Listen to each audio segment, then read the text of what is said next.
పెళ్ళైనా పండగైనా వేడుక ఏదైనా పట్టుచీరల ప్రత్యేక వేదిక వారాహి సిల్క్స్. అందరికీ నమస్కారం.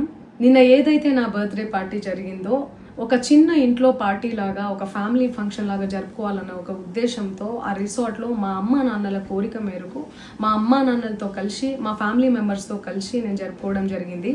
అక్కడ మా అమ్మ నాన్న ఫ్రెండ్స్, మా ఫ్యామిలీ ఫ్రెండ్స్, మా టీమ్ మెంబర్స్ మాత్రమే ఉండడం జరిగింది. అండ్ అట్లనే లిక్కర్ ఉండడం జరిగింది, సౌండ్ సిస్టమ్ ఉండడం జరిగింది.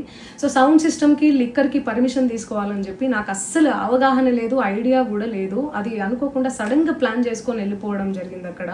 సో అందుకు నాకు అవగాహన లేదు, లేకుంటే నేను డెఫినెట్లీ తీసుకునేదాన్ని. నాకు అసలు గైడెన్సీయే లేదు. ఎవరైనా గైడ్ చేసినా కూడా నేను పర్మిషన్ తీసుకునేదాన్ని, లేకపోతే నేను ఎందుకు ఇలా తెలిసి చెయ్యను కదా. సో ఇదంతా ఇలా తెలిసి అయితే నేను తప్పు చేయలేదు, తెలియకుండా ఇది జరిగిపోయింది.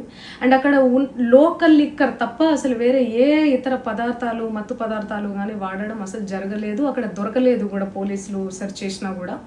అండ్ అక్కడ ఎవరికైతే పాజిటివ్ వచ్చింది అని చెప్పి పోలీసులు చెప్తున్నారో ఆయన ఎక్కడో ఒక చోట తీసుకున్నాడు, ఎప్పుడో తీసుకున్నాడు అని చెప్పి తేలిందని చెప్పి పోలీసులే చెప్పారు. అండ్ అది ఇన్వెస్టిగేషన్ కూడా జరుగుతుంది.